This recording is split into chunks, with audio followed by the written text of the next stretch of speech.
Hello, नमस्ते जी। तो आज हम देखेंगे कि क्लाइंट सर्वर आर्किटेक्चर क्या होता है और ये हमारे वेब डेवलपमेंट जर्नी में क्यों इम्पोर्टेंट है। तो मुझे लगा कि before starting with H T M L, C S S, JavaScript, ये क्लाइंट सर्वर आर्किटेक्चर जो है वो आपको समझ में आना चाहिए। एटलीस्ट आपको एक बेसिक आइडिया होना चाहिए कि क्लाइंट क्या है, सर्वर क्या है, आपस में कैसे कम्युनिकेशन होती है। तो इसलिए ये वीडियो बहुत ही ज़्यादा इम्पॉर्टेंट है जिनको इसके बारे में बिल्कुल पता नहीं है। ऑब्वियसली आपने क्लाइंट सर्वर का नाम तो सुना होगा, लेकिन एग्जैक्टली ये काम कैसे करता है आज हम इस वीडियो में देखेंगे। तो स्टार्ट करते हैं क्लाइंट के साथ। तो क्लाइंट क्या हो सकता है, आपके लैपटॉप एक क्लाइंट हो सकता है। ठीक है, सॉरी, लैपटॉप एक क्लाइंट हो सकता है। और वैसे ही आपका मोबाइल भी एक क्लाइंट हो सकता है। ठीक है, और आप बोलो टीवी भी आपका एक क्लाइंट है। तो जो भी आपके डिवाइस है, ठीक है, तो जो कि सर्वर के साथ कम्युनिकेशन कर रहे हैं उनको आप क्लाइंट बोल सकते हो। ठीक है, ये एक वेग टर्म है, ऊपर ऊपर से बताने वाली टर्म है। बट अगर हम टेक्निकली जाएं तो हम लैपटॉप को डायरेक्टली क्लाइंट नहीं बोलेंगे, मोबाइल को डायरेक्टली क्लाइंट नहीं बोलेंगे, या फिर टीवी को डायरेक्टली क्लाइंट नहीं बोलेंगे। ठीक है, तो अगर हम थोड़ा सा टेक्निकल टर्म पे जाएं तो हर लैपटॉप में, मोबाइल में या टीवी में कहीं आपके पास एक इंटरेक्शन के लिए कुछ ना कुछ एक एप्लीकेशन अवेलेबल होती हैं। जैसे कि हम वेब को एक्सेस करने के लिए वेब ब्राउज़र्स यूज़ करते हैं। ठीक है, तो जैसे कि यहाँ पे हम लैप इधर बात करें तो हमारे पास जैसे क्रोम ब्राउज़र हम यूज़ करते हैं, या फिर ओपेरा हम ही नहीं करते हैं। ठीक है, तो या फिर हमारे पास है ब्रेव ब्राउज़र है, और सफारी है एप्पल का। ठीक है, तो ये डिफरेंट ब्राउज़र्स हैं जिनके साथ हम वेबसाइट को एक्सेस करते हैं और वेब वर्ल्ड को पूरे के पूरे को एक्सेस करते हैं। तो यहाँ पे जाके मेनली आप कोई भी वेबसाइट का यूआरएल डालते हो, नाम डालते हो, या फिर गूगल पे सर्च करते हो, या कोई भी सर्च इंजन पे सर्च करके आप उस वेबसाइट को ओपन करते हो। अब आपने उस वेबसाइट को ओपन किया, अब सॉरी, पहले सर्च किया, फिर उस लिंक को क्लिक किया, क्लिक करने के बाद वो वेबसाइट आपको दिखना शुरू हो गई। अब उसके उसके बाद आप उस वेबसाइट पे डिफरेंट डिफरेंट टास्क करते हो। ठीक है, मान लो कोई एक बैंकिंग की वेबसाइट है तो आप उसमें अपना अकाउंट बैलेंस चेक कर सकते हो। या कोई एक स्टूडेंट वाली वेबसाइट है तो उसमें आप अपना ओवरऑल हिस्ट्री चेक कर सकते हो कि आप कितने दिन प्रेजेंट थे, कितने अब्सेंट थे, और आपकी असाइनमेंट क्या है, जो भी है। तो ये तो बात रही क्लाइंट साइड की। ठीक है, और वैसे ही अब जो कंटेंट आपके पास आ रहा है वो कहाँ से आ रहा है, तो वो सर्वर से आ रहा है। ठीक है, तो इसको हम बोलेंगे सर्वर। ठीक है, अब ये क्लाइंट, अब इनको भी हम एक बॉक्स के अंदर रखते हैं। ठीक है, और इसको हम बोलते हैं क्लाइंट। ठीक है, तो अब ये आपस में इंटरेक्शन कैसे करते हैं, ठीक है, ये देखने वाली चीज़ है।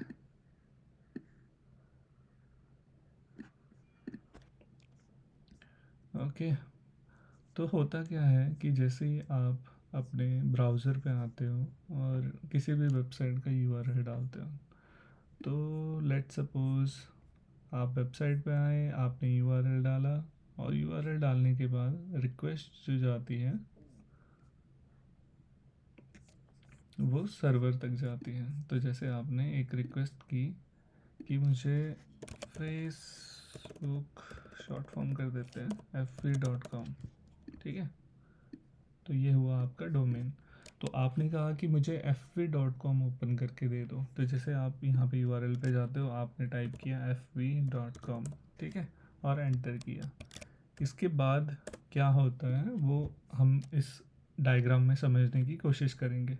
ठीक है, तो जैसे ही आपने fv.com टाइप किया तो इवन लाइक एक्चुअल फेसबुक के सर्वर पे रिक्वेस्ट जाने से पहले आपकी ये जो रिक्वेस्ट है वो जाती है डीएनएस के पास, ठीक है, डोमेन नेम सिस्टम के पास, ठीक है। तो डोमेन नेम सिस्टम के पास जाने का मतलब क्या है? तो होता क्या है कि जो डोमेन नेम सिस्टम है और डीएनएस सर्वर होता है, उसके पास ऑलमोस्ट ये सब वेबसाइट्स का ट्रैक रिकॉर्ड होता है, ठीक है। तो fp.com को ये इसका करस्पॉन्डिंग जो भी आईपी एड्रेस है ये हमें वो रिटर्न करके दे देता है, ठीक है। तो हम कंसिडर करते हैं कि चलो इसने रिटर्न में हमें एक आईपी एड्रेस दे दिया जो कि है, कंसिडर करते हैं एग्जांपल के लिए 10.1.2.3.5, ठीक है, मान लो ये आईपी एड्रेस है। तो इसके बाद अब ये आईपी एड्रेस पे ये रिक्वेस्ट जो है वो उस सर्वर तक जाएगी, ठीक है। अब जिन लोगों को आईपी एड्रेस का नहीं पता है या डोमेन का नहीं पता है, प्लीज़ कमेंट में बताओ, मैं इसके बारे में भी वीडियो लेके आऊँगा। बट ओवरऑल मैं उम्मीद करता हूँ कि आपको एटलीस्ट आईपी एड्रेस क्या है या डोमेन नेम क्या है इतना तो थोड़ा बहुत आइडिया हो गई। तो बात करते हैं। तो यूज़र ने टाइप किया fv.com, ठीक है, स्टेप नंबर 1 यहाँ पे हो गया कि यूज़र ने fv.com टाइप किया यहाँ पे एक। अब दूसरे नंबर पे यहाँ पे डीएनएस सर्वर को रिक्वेस्ट चली गई, ठीक है। अगर हम यहाँ पे बोले 2, अब उसके बाद ये रिक्वेस्ट आगे कैरी फॉरवर्ड हुई सर्वर तक। तो अब ये रिक्वेस्ट पहुँच गई यहाँ पे फेसबुक के सर्वर पे। अब हम एक सिंपल एग्जांपल लेते हैं कि हमारी वेबसाइट में बहुत कुछ नहीं है, बैकएंड पे सर्वर पे बहुत कुछ नहीं है। तो यहाँ पे हमारे पास बहुत कुछ ना होके बस एक फ़ाइल है index.html और कुछ भी नहीं है जो फेसबुक पे सर्वर पे पड़ी है। और इस index.html पे जो है वो कंटेंट कुछ इस तरीके का है। यहाँ पे जाके हमारे पास कोड लिखा हुआ है एग्जैक्टली, ज़्यादा कुछ फैंसी स्टफ नहीं है। यहाँ पे लिखा है हेलो वेलकम टू एफपी, ठीक है, बस इतना ही कंटेंट है और कुछ भी नहीं है, ठीक है। तो अब क्या हुआ, यहाँ पे fv.com का बन गया आईपी एड्रेस का चेंज हो गया। इस आईपी एड्रेस पे आगे फर्दर रिक्वेस्ट गई। रिक्वेस्ट में समझ में आया कि सर्वर पे क्या है, index.html फाइल है जो कि एग्जीक्यूट करनी है। और हमेशा मोस्ट ऑफ द केसेस में इंडेक्स फाइल ही सबसे पहले एग्जीक्यूट होती है आपके पास प्रोजेक्ट में, चाहे 100 फाइलें हो चाहे 1000 फाइलें हो, ठीक है। तो एंट्री पॉइंट ये होता है। तो यहाँ पे index.html फाइल फाइंड आउट हुई और यहाँ पे जो भी कंटेंट है और जो भी इसका एलिमेंट कोड है, एक्चुअल HTML का कोड है, वो आपको वापसी में क्लाइंट के पास पहुँच गया। क्लाइंट मतलब जो भी आपने अपना ब्राउज़र खोल के रखा हुआ है उस पे पहुँच गया।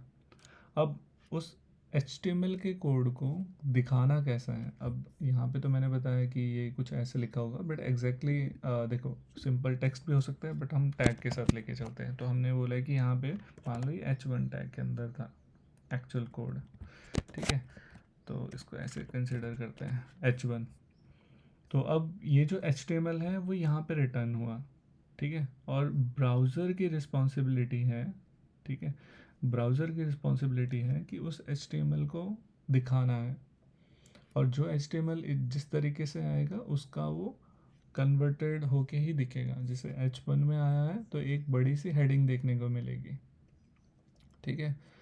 तो ये चीज़ है। अब फर्दर आगे आप रिक्वेस्ट करते रहते हो, जैसे मान लो अगर एक और पेज होता आपकी वेबसाइट में, ठीक है, तो यूज़र कैसे रिक्वेस्ट करता है, यहाँ पे यूज़र रिक्वेस्ट करता है fv.com स्लैश, मान लो आपके पास एक अबाउट पेज है, ठीक है, तो अबाउट करके रिक्वेस्ट करते। अब अबाउट करके या मान लो सिंपल टर्म में लेके चलते हैं, फैंसी नहीं, about.html है तो एक रिक्वेस्ट चली गई फिर से यहाँ से क्लाइंट से सर्वर के लिए, ठीक है। ये जो प्रोसेस है वो अब ऑलरेडी हो चुकी है, मोस्टली ये कैशे में रह जाता है आईपी एड्रेस, तो बार बार ऐसे नहीं है कि हर बार fv.com को वो डीएनएस में चेक करके उसका आईपी एड्रेस पता ही करना पड़ेगा। तो यहाँ पे about.html पे रिक्वेस्ट चली गई। अब यहाँ पे जाके अगर आपके पास यहाँ पे about.html करके पेज है तो वो रिटर्न करेगा, नहीं है तो वो रिटर्न करेगा कि अरे मेरे पास तो कुछ ऐसा कुछ कंटेंट है नहीं, ठीक है। या फिर जैसे 404 आता है पेज नॉट फाउंड, तो पेज नॉट फाउंड इसलिए आता है कि सर्वर पे वो चीज़ है ही नहीं जो यूज़र यहाँ पे एक्सेस करने के लिए जा रहा है, ठीक है। और मान लो हमारे पास वो चीज़ अवेलेबल है यहाँ पे एक और फाइल, ठीक है। तो यहाँ पे हम सोचते हैं, यहाँ पे हम कंसिडर करते हैं कि हमारे पास about.html करके भी फाइल है। अब इस about.html फाइल के अंदर जो भी कंटेंट होगा वो फ्रंट एंड को वापस चला जाएगा, ठीक है।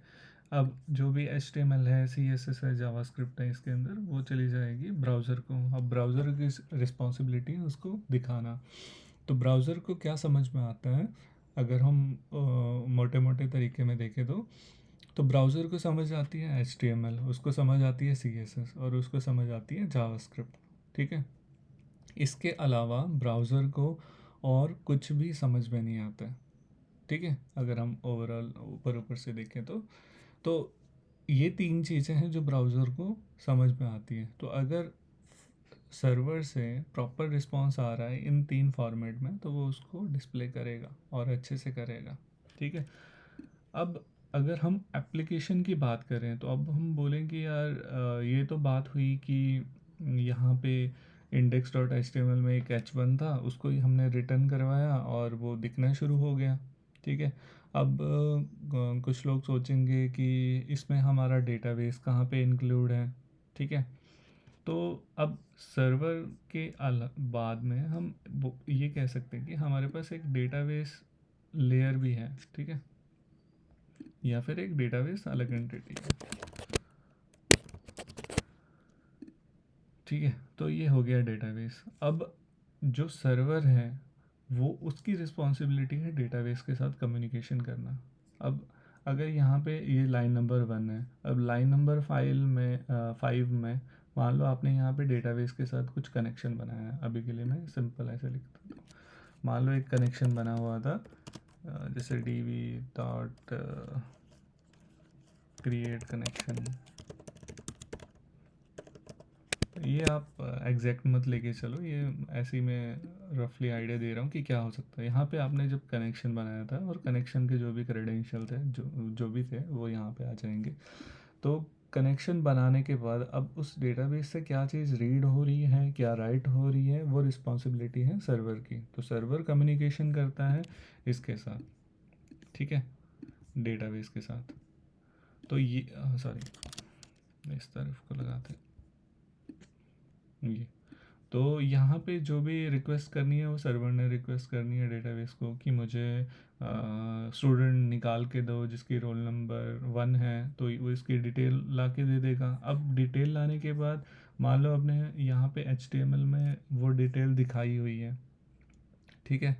तो वो फिर यहाँ पे बाइंड होके फ्रंट एंड को चली जाएंगी। जैसे वो एक छोटा सा एग्जांपल लेते हैं, तो मान लो यहाँ पे स्टूडेंट करके है और हमने बोले कि फेच स्टूडेंट बाय आईडी, ठीक है।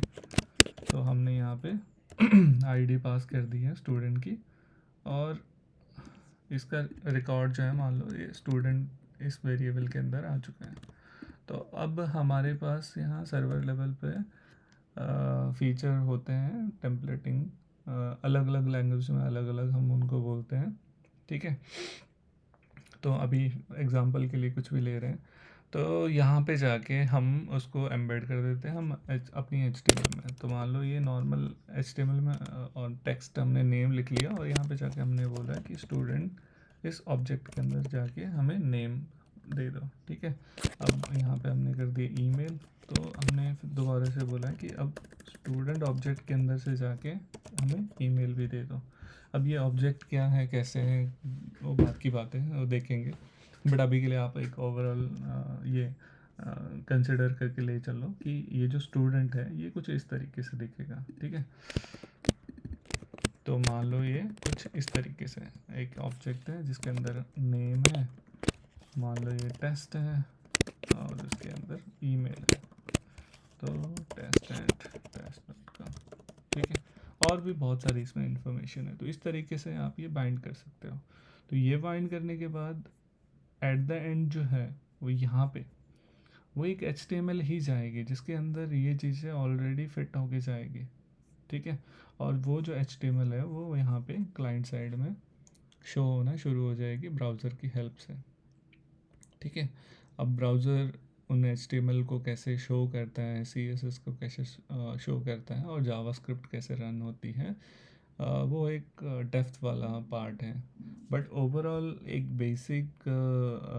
बेसिक स्टूडेंट के लिए या फिर नए लोगों के लिए इतना समझना भी सफिशिएंट है, जिससे कि हमें डेवलपमेंट में काफ़ी ईज़ होती है, मतलब आसानी होती है।